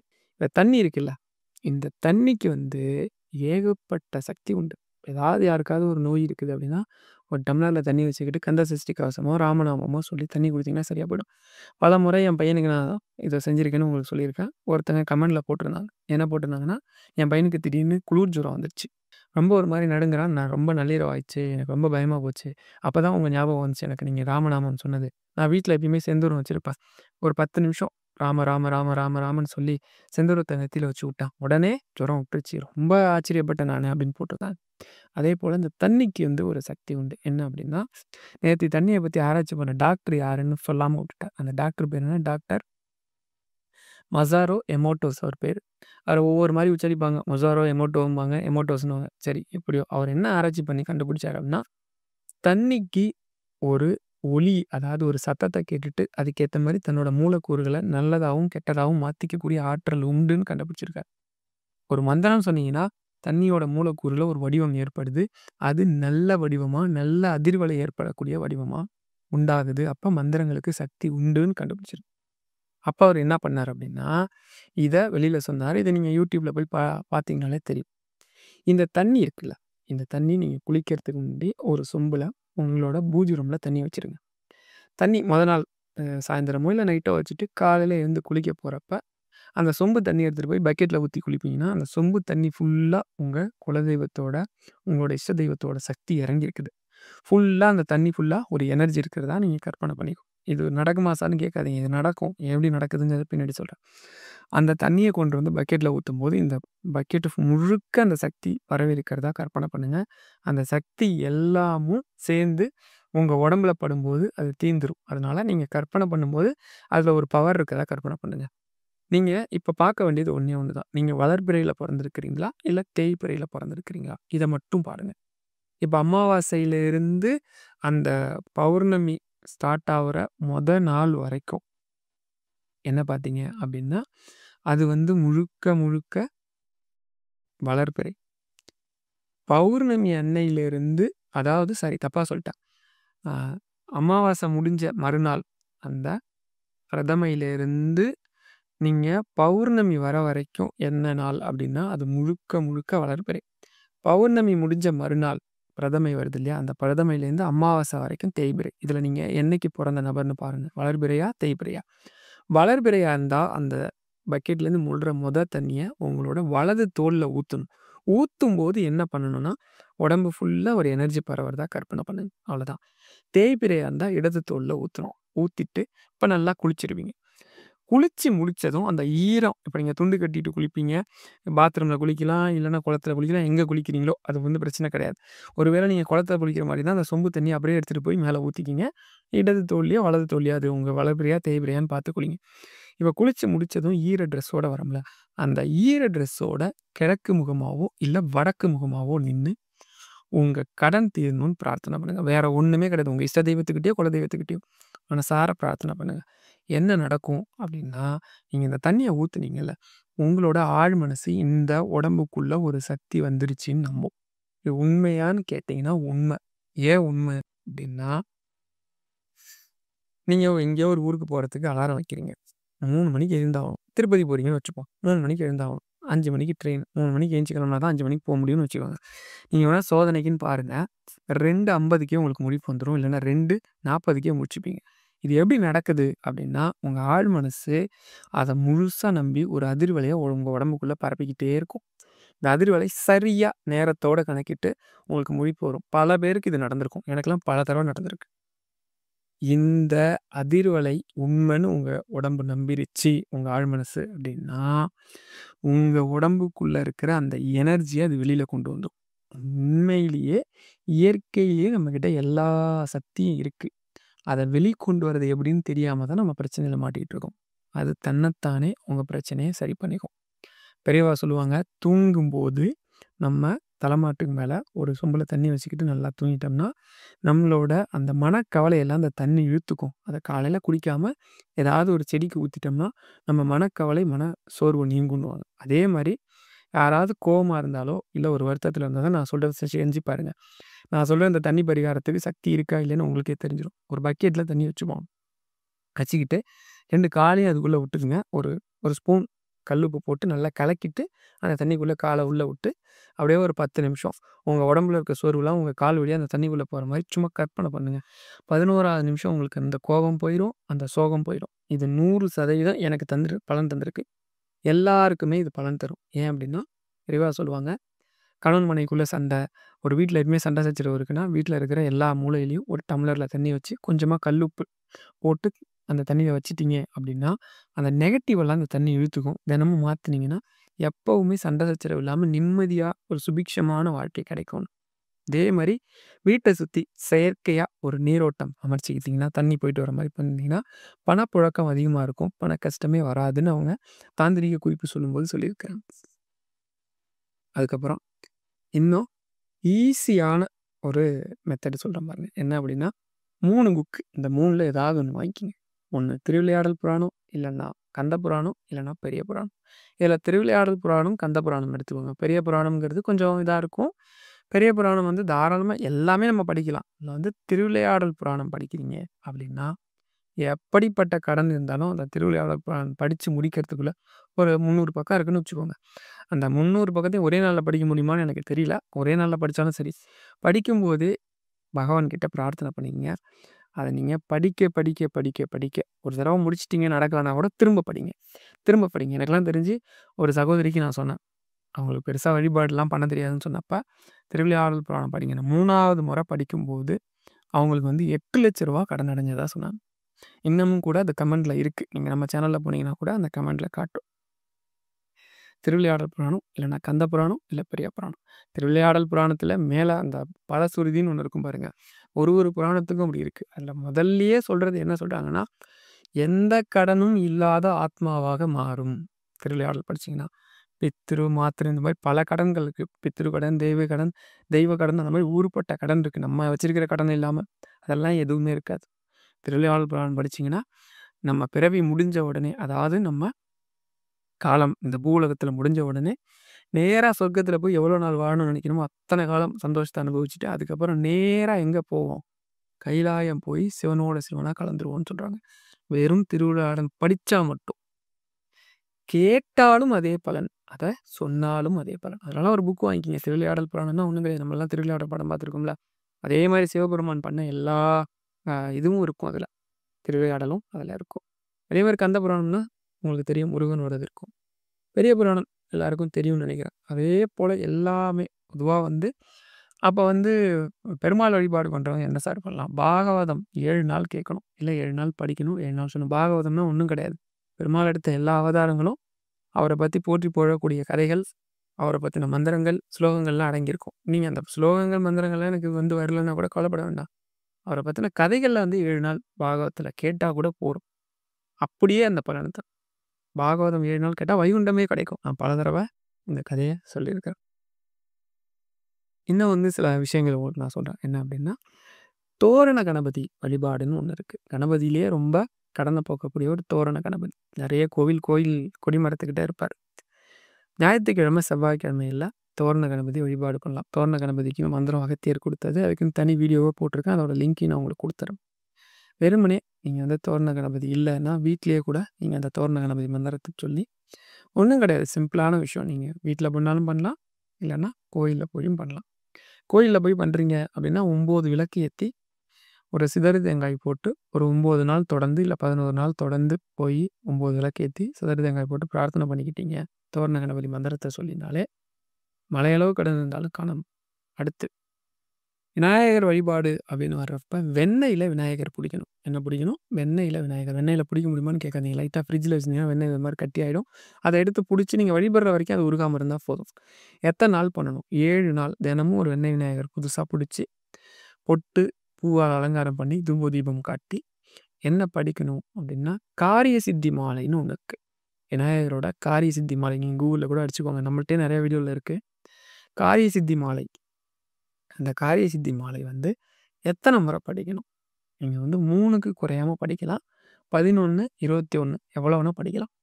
3க்கு குறையாம 7 நாள் காரிய சித்தி மாலை. கடைசி நாள் மட்டும் நீங்க எப்படி பண்ணாலும் சிதற தேங்காய் போடணும். அது வந்து மொத நாள் போடலாம், இல்ல கடைசி நாள் போடலாம். எல்லா நாளும் வசதி இருந்தா எல்லா நாளும் போடுங்க. சிதற தேங்காய் போட்டு அவர்ட்ட பிரார்த்தனை பண்ணீங்கன்னா, இந்த 7 நாள் வெண்ணெய் விநாயகர் வந்து கடன அழிக்கக்கூடியவர். எப்படிப்பட்ட கடன் அது எந்த கடனா இருந்தாலும் துண்டு துண்டா வெட்டுவாங்கன்னு சொல்லுவாங்க பார்த்தீங்களா? அது மாரி அப்படியே வெட்டி மடிச்சு கட்டி அனுப்பிச்சு விட்டுருவாரு ஓடுன்னு. அந்த அளவுக்கு ரொம்ப சக்தி வாய்ந்தவர். சக்தி வாய்ந்த வழிபாடு. அதுக்கப்புறம் எல்லாருக்கும் தெரிஞ்சது தான். இது எதுவுமே எனக்கு வரல சார் என்ன பண்ணலாம்? அப்படின்னா, ரொம்ப எளிமையா அன்னதானம் போடுங்க. யாருக்காவது ஒரு உயிருக்கு அன்னதானம் போட்டுட்டு உங்க பிரார்த்தனைய கூடயே வச்சுக்கோங்க. எப்படிப்பட்ட கடனையும் அன்னதானம் அழிக்கக்கூடியது. எந்த கடனா இருந்தாலும் அழிக்கும். இந்த அன்னதானத்துக்கு அப்படி ஒரு சக்தி உண்டு. சரி கடைசியா ஒரு பெரியவா கதைக்கு வருவோம். பெரியவாட்ட தரிசனத்துக்கு ஒரு அப்பா, பொண்ணு வராங்க. அந்த அப்பா சொல்றாரு, "இந்த மாரி ஒரே பொண்ணு பெரியவா. எப்படியோ கஷ்டப்பட்டு ஆளாக்கி வளர்த்துட்டேன். கல்யாணம் கட்டி குடுக்கணும். ஒண்ணும் பெரிய வசதி இல்ல. பெரியவா பார்த்து எனக்கு ஏதாவது ஒரு ஏற்பாடு பண்ணி குடுத்தா நல்லாயிருக்கும்னது." "சரி போய் உட்காருங்க. நான் கூப்பிடுறேன்னு" சொன்னதும், அப்ப தரிசனத்துக்கு ஒரு அம்மா. காஞ்சிபுரம் காமாட்சிய தரிசனம் பண்ண வந்திருப்பாங்க. எங்க பெரியவா இங்க இருக்கிறாங்கன்னு கேள்விப்பட்டு இங்க வருவாங்க. சுத்தி வந்து எல்லாம் முடிச்சுட்டு பெரியவா முன்னாடி வந்ததும், பெரியவா இந்த மாரி நான் வந்து காஞ்சி காமாட்சிய தரிசனம் பண்ண வந்தேன். நீங்க இருக்கீங்கன்னு கேள்விப்பட்டு வந்தேன் பெரியவா. ஆசீர்வாதம் பண்ணதும், "நீ எனக்கு ஒரு உபகாரியம் பண்ண முடியுமா?" அப்படின்னதும், "சொல்லுங்க பெரியவா என்ன செய்யணும்?" அப்படின்னதும், "நீ கையில கொண்டு வந்திருக்கிறல்ல, ஒரு 5 கிராம்ல 8 கிராமோ, 5 கிராமோ கொண்டு வந்திருப்பான். அந்த நகைய வந்து இந்த பொண்ணுக்கு குடுக்க முடியுமான்னதும்" அப்படியே ஒரு மாரி ஷாக் ஆயிடுவாங்க. ஏன்னா, அவங்க கொண்டு வந்திருக்கிறது அவங்க கூட வந்திருக்க யாருக்குமே தெரியாது. அவங்க வீட்டுக்காருக்கு உடம்புக்கு முடியாம நைட்டு நெஞ்சுவலி வந்துரும். அப்படி நெஞ்சுவலி வந்தப்ப என்ன பண்ணியிருப்பாங்கன்னா, நான் வந்து உனக்கு ஒரு 5 கிராம்லயோ, 8 கிராம்லயோ கொண்டு வந்து உண்டியல்ல போடுறேன். அதனால வந்து நீ வந்து கணவர காப்பாத்தி குடுக்கணும்னு பிரார்த்தனை பண்ணியிருப்பாங்க. அத அவங்க யாருக்கும் தெரியாம கொண்டு வந்திருப்பாங்க. இது எப்படி பெரியவாவுக்கு தெரிஞ்சது? அப்படின்னதும் அப்ப அவங்க சொல்லுவாங்க. யாருக்குமே தெரியாது. ரொம்ப ரகசியமா கொண்டு வந்தேன் பெரியவா. 2வது வந்து இது காமாட்சிக்குன்னு கொண்டு வந்தது. அதான் யோசிக்கிறேன் அப்படின்னதும், அந்த பொண்ண இதுவரைக்கும் அந்த பொண்ணுகிட்ட பேரே கேட்டுருக்க மாட்டாங்க. "அம்மா இங்க எழுந்து வாம்மா" அப்படின்னு எழுந்து வந்தது. உன் பேர் என்னன்னு சொல்லி இந்த அம்மாவுக்கு இந்த இங்க இருக்கிறவங்க எல்லாருக்கும் கேட்குற மாரி சத்தமா சொன்னதும், "பெரியவா என் பேரு காமாட்சி" அப்படின்னு சொல்லிச்சாம். "காமாட்சிக்கு தானே கொண்டு வந்த? காமாட்சிக்கிட்டயே குடு" அப்படின்னாங்களாம். ரொம்ப சந்தோஷப்பட்டு அந்த அம்மா குடுத்தாங்களாம். அதனால ஏழைக்கு குடுக்குற ஒரு எளிமையான உணவு கூட இறைவன் சந்தோஷப்படுவார். பெரிய பெரிய பூஜைலாம் நீங்க பண்ண வேண்டாம். என்ன கடன் இருக்குனாலும் நான் இன்னும் சில எளிமையான விஷயம் சொல்றேன். பெரியவா வந்து ஆந்திரா பக்கத்துல ஒரு இடத்துல வந்து முகாம். இப்படி நடந்து போயிட்டுருக்காங்க. பொதுவா வேற ஒரு பாதை வழியா வேண்டியது. ஆனா போல. பொருளாதாரத்துல ரொம்ப தாழ்த்தப்பட்ட மக்கள். ரொம்ப நான் சொல்லுவேன் பார்த்தீங்களா, ரொம்ப ஏழ்மையில ஒரு வேள ட்ரெஸ்ஸு, சாப்பாடு ஒரு நல்ல ட்ரெஸ்ஸு கூட இல்லாத மக்கள் வாழ்ற இடம். நடந்து போயிட்டுருக்கும்போது ஏன்னா பெரியவாவ பத்தி சொல்லும்போது எல்லாம் சொல்லுவாங்க, பெரிய பெரிய மனுஷால தான் பெரியவா பார்ப்பாங்கன்ற மாரிலாம் ஒரு சிலர் பேசிக்கிட்டு இருக்காங்க. அவங்களுக்காக இந்த கதை. அப்படிலாம் கிடையாது. அந்த தெய்வத்துக்கு எல்லாருமே ஒண்ணு தான். இருக்கப்பட்டவன், இல்லாதப்பட்டவன், வசதி படைச்சவன், வசதி இல்லாதவன் அதெல்லாம் எதுவும் கிடையாது. மனசு தான். மத்த எதையுமே பெரியவா பார்க்கறது கிடையாது. அப்படி நடந்து போயிட்டுருக்கப்ப பெரியவாவுக்கு அப்படியே உள்ளூர ஒரு ஏதோ மனசுல ஒரு ஒரு தயக்கம், ஒரு வருத்தம் இருக்கு. கொஞ்சம் தூரம் தாண்டி போய் முகாம் போடணும். ஆனா அந்த தாழ்த்தப்பட்ட மக்கள் இருக்கக்கூடிய, அந்த கஷ்டப்படுற மக்கள் இருக்கக்கூடிய அந்த ஏரியாவிலேயே ஒரு மண்டபம் ரொம்ப பாழடைஞ்ச மண்டபத்தில உட்காந்துட்டாங்க. உடனே மடத்துக்கு சொல்லி மடத்தோட மேனேஜரும், மடத்த நிர்வகிக்கக்கூடிய கார்வார் அவரும் வந்துட்டாங்க. நீங்க ஒண்ணு செய்யணும் அப்படின்னு சொல்லி ஒரு விஷயத்த ஏதோ சொல்லி கட்டாயம் செய்யணும்னதும், அப்ப தரிசனத்துக்கு ஒரு ஜமீன்தார் வந்திருப்பார். அந்த ஆந்திராலேருந்து வந்திருப்பாரு. அவரும் நானும் கூட போறேன் பெரியவா. நானும் கொஞ்சம் பணம் வச்சிருக்கிறேன். நானும் செய்யலாமா அப்படின்னு, தாராளமா செய் நல்லது போ அப்படின்னதும், சரியா சாயந்தரம் ஒரு 7, 7:15 ஆயிரும். என்ன அப்படின்னா, இப்ப மடத்தோட மேனேஜர் வந்து சொல்லுவாரு, இந்த மாரி நம்ம சந்திரமௌலீஸ்வரர் பூஜை. தினமும் பூஜை முடிக்காம பெரியப்பா வந்து எந்த வேலையும் செய்ய மாட்டாங்க. பூஜைக்கு நேரம் ஆயிடுச்சு அப்படின்னதும், ஒண்ணும் பிரச்சனை இல்ல. கொஞ்ச நேரம் ஆகட்டும் வரேன் அப்படின்னதும், கரெக்ட்டா ஒரு 20 நிமிஷம் போனதும் திரும்ப வந்து அப்படி நிப்பாரு. பெரியவா கொஞ்ச நேரம் ஆகட்டும்னு கண்ணால திரும்ப ஜாலியா சொல்லுவாங்க. அவரு போயிடுவாரு. சரியா இப்ப குழந்தைங்கலாம் வரிசையில வந்து நிக்கும். முன்னாடி வந்து என்ன பண்ணுவாங்கன்னா, அந்த குழந்தைங்க அளவுக்கு அழகழகா ட்ரெஸ் அழகழகா ட்ரெஸ்ஸு, சாக்லேட்டு அந்த அந்த குழந்தைங்களுக்கு பிடிச்ச மாரி பழம் அதெல்லாம் வந்திருக்கும். பெரியவா ரொம்ப சந்தோஷப்பட்டு எல்லா குழந்தையும் தொட்டு ஆசீர்வாதம் பண்ணி எல்லாத்துக்கும் குடுக்க சொல்லுவாங்க. ஒரு ஒரு குழந்தையா வாங்கிட்டு ரொம்ப சந்தோஷப்பட்டு போயிட்டுருக்கும். அப்ப மடத்துல எல்லாருமே வந்துருவாங்க. வந்து இந்த மாரி மணி 8, 8:30 ஆக போது. அந்த பூஜை முடிக்கணுமே அப்படின்னதும், "பூஜை ஆயிட்டே இருக்கே நீ பார்க்கலையா?" அப்படின்னதும், மடத்து மேனேஜர் அப்படியே ஒரு மாரி பார்ப்பாரு. என்ன சொல்றீங்க பெரியவா? எனக்கு புரியலையே" அப்படின்னதும், "ஏதோ பூஜை ஆயிட்டு இருக்கே. பகவான் ரொம்ப சந்தோஷப்படுறாருடா. உனக்கு தெரியலையா?" அப்படின்னதும், அப்படியே மேனேஜர் உறைஞ்சு போயிடுவாரு. என்ன அப்படின்னா, ஏழைக்கு குடுக்குற ஒரு ட்ரெஸ்ஸில கூட இறைவன் தனக்கு வந்து அத்தனை அபிஷேகமும் பண்ணா என்ன பலன் அடைவோம்? என்ன சந்தோஷப்படுவாரோ, அத வந்து ஒரு ஏழைக்கு ட்ரெஸ் குடுக்கும்போது சந்தோஷப்படுவார் அப்படின்னு சொல்லுவாங்க. அத மாரி பெரியவா வந்து அந்த அளவுக்கு சந்தோஷப்படும். இனி ஒரு ஏழைக்கு உணவு குடுக்கறது, ஒரு ட்ரெஸ் குடுக்கறது, முடியாதவங்களுக்கு உதவி பண்றது. நான் வந்து இன்னமும் சொல்லுவேன். இன்னொன்னு சொல்றேன். யாராவது ஹாஸ்பிட்டல்ல இருக்காங்க, முடியாம இருக்கிறாங்க அப்படின்னா, அவங்களுக்கு ஒத்தாசைக்கு இருங்க. ரொம்ப கடுமையான நோய், நீங்களும் வீக்கான நபர்னா, போய் நீங்களே போய் ஏத்திட்டு வந்துராதீங்க. நான் சொன்னேன்ட்டு. அப்படி கிடையாது. ஒத்தாசையா அவங்களுக்கு கஞ்சி வச்சு குடுக்கறது, ஒரு உணவு குடுக்கறது, பழ ஜூஸ் போட்டு அனுப்புறது, இல்ல கொண்டு போய் குடுக்கறது. இந்த மாரி செஞ்சீங்கன்னா, கடன்ல பெரும்பகுதி காணாம போயிடும். கடன்றதே நம்ம முன்னாடி வாங்குன பணத்தையோ, ஒரு நபரையோ ஏமாத்துனதோ, இல்ல ஒரு சொத்த அபகரிச்சதோ, அதனால தான் கடனும், நோயும் வரும்னு சொல்லி நம்ம ஜோதிடம் சொல்லுது. அதே உதவி நீங்க திருப்பி பண்ணும்போது, அது இருக்காது. நான் முதல்லயே சொன்ன மாரி தான். பெரியவா வழிபாடுன்றது, நீங்க வந்து ஒரு ஏழைக்கு செய்யும்போது, பெரியவா ரொம்ப அழகா உங்கள நினைச்சு சந்தோஷப்படுவாங்களாம். அந்த நிமிஷமே நீங்க என்ன கேட்டாலும் குடுப்பாங்க. பெரியவா மட்டும் கிடையாது. இந்த உலகத்தில இருக்க எல்லா தெய்வமும் அப்படிதான். இன்னொன்னு பார்த்தீங்க அப்படின்னா, நோய் ரொம்ப கடுமையா இருக்குது அப்படின்னா, நம்ம வீட்ல இருக்கிற முடியாதவங்க இருக்கிறாங்க, ரொம்ப கஷ்டமா இருக்குது அப்படின்னா, ஒரு மஞ்சள் பூசணி, அதாவது எல்லாருக்கும் தெரிஞ்சது பரங்கிக்காய்ன்னு சொல்லணும் அத. மஞ்சள் பூசணின்னு சொன்னா தான் தெரியுது. பரங்கிக்காய், நல்ல பழுத்த பரங்கிக்காய வாங்கி யாருக்கு நோய் இருக்கோ அவங்க கையால தொட்டு குடுக்க சொல்லி, ஒரு பகல் வேளையில ஏதாவது ஒரு மடப்பள்ளி இருக்கக்கூடிய ஒரு கோவில். ஏன்னா சமைக்கணும் அந்த இத. சமைச்சு எல்லாருக்கும் குடுக்குற மாரி ஒரு கோவில், இல்ல அன்னதானம் போடக்கூடிய ஏதாவது ஒரு கோயிலுக்கு போயி, மஞ்சள் பூசணிய தானமா குடுத்தீங்கன்னா, 3 நாள்ல எப்படிப்பட்ட நோயும் குணமாயிடும். ரொம்ப எளிமையான பரிகாரம். இத விட எளிமையான பரிகாரமே கிடையாதுன்னு பெரியவாவே சொல்லுவாங்க. அந்த அளவுக்கு சக்தி வாய்ந்தது. ஏன்னா, அந்த பரங்கியில வந்து எல்லா சத்தும் இருக்கு. இந்த உலகத்தில கிடைக்கக்கூடிய எல்லா சத்தும் அந்த பரங்கியில இருக்குது. ஒரு நோய்வாய்ப்பட்டிருக்கிற நபருக்கு பரங்கி நீங்க வந்து டாக்டர்ட்ட கேளுங்க. உணவுல குடுக்கலாமான்னு. அந்த பரங்கியில வந்து நெறைய பேர் என்ன பண்ணுவாங்க அப்டின்னா, பச்சடி பண்ணுவாங்க. குழம்புல போடுவாங்க. இந்த பரங்கிக்காய சமைச்சு குடுத்தீங்கன்னா, சீக்கிரமே நல்லா குணமாயிடுவாங்க. ஒரு டெங்கு ஜுரம் இருக்கவங்களுக்கு கூட பரங்கிக்காயில வந்து நல்லா அது ரொம்ப மசிச்ச மாரி தான் இருக்கும். நீங்க எதா பண்ணாலே. அது குடுத்தாலே நல்லா வந்து ஊட்டச்சத்து கிடைக்கும். அப்படி குடுக்கறதால நம்மளோட நோய்கள் எல்லாமே குணமாகும். அதே மாரி தினமும் உங்களுக்கு கடன் இருக்கு அப்படின்னா, ஏதாவது ஒரு மந்திரத்த சொல்லி, நம்ம அன்னன்னைக்கு செய்ற தப்புக்கு இறைவன்ட்ட மன்னிப்பு கேட்டு, இந்த கடன் தீரணும் அப்படின்னு சொல்லி பிரார்த்தனை பண்ணிட்டு தூங்குங்க. அதே மாரி அதிகாலையில எழுந்து 3:30 மணிக்கு எழுந்திரிங்க. 3:30 மணிக்கு எழுந்து ஒரு 4:30 மணிக்குள்ள நீங்க என்ன பண்றீங்க அப்படின்னா, இல்ல ஒரு 5 மணி வரைக்கும் வச்சுக்கங்க. அதுக்கு மேல வேண்டாம். அதுக்குள்ள குளிக்கிறீங்க, குளிக்கல அதெல்லாம் இல்ல. வெறுமனே எழுந்து உட்காந்து, கண்கள மூடி இறைவன் கிட்ட உங்களோட கஷ்டம் தீரணும்னு மனசார ஒரு 15 நிமிஷம் மந்திரம் சொல்லி சொன்னாலும் சரி, வெறுமனே பிரார்த்தனை பண்ணாலும் சரி. இந்த பிரபஞ்சத்துக்கு ஒரு சக்தி இருக்கு. அந்த பிரபஞ்ச சக்தி தான் நம்ம உடம்புல இருக்குது. அத தான் இறைவன் நமக்கு குடுத்துருக்கிறார். அந்த சக்தியும், இந்த சக்தியும் சேர்ந்து உங்களுக்கு என்ன ஊட்டச்சத்து, அதாவது உங்களுக்கு என்ன சக்திய குடுத்தா, அந்த பிரச்சனையிலேருந்து நீங்க மீண்டு வருவீங்களோ, அந்த சக்திய உங்களுக்கு அந்த நேரம் குடுக்கும். அதனாலேயே உங்க பிரச்சனை தீரும். இந்த பிரபஞ்ச ஆற்றல் பத்தி நான் ஒரு பெரிய வீடியோவே போடுறேன். நெறைய பேர் போட்டாங்க. இருந்தாலும் அவங்க வந்து ஏதேதோ ஏஐ வச்சு சொல்லியிருக்காங்க. அது மாரி இல்லாம, நான் நல்லா பெரிய விஷயங்கள, நல்லா உங்களுக்கு பயன் தர விஷயங்கள பார்த்து, அத மட்டும் உங்களுக்கு நான் சொல்றேன். அத செஞ்சு பாருங்க. அதுவே பலன் தரும். அடுத்த பதிவுகள்ல குழந்தை பாக்கியம், கணவன் மனைவி ஒத்துமை, அதுக்கப்புறம் வீடு வாசல் அமையறதுக்கு, வாகனம் இந்த மாரி அமையறதுக்கு பெரியவா என்ன சொல்லியிருக்கிறாங்கங்கிறத பார்க்கலாம். நம்பிக்கையோட பெரியவா வழிபாடு செய்யுங்க. ஹர ஹர சங்கர ஜெய ஜெய சங்கர.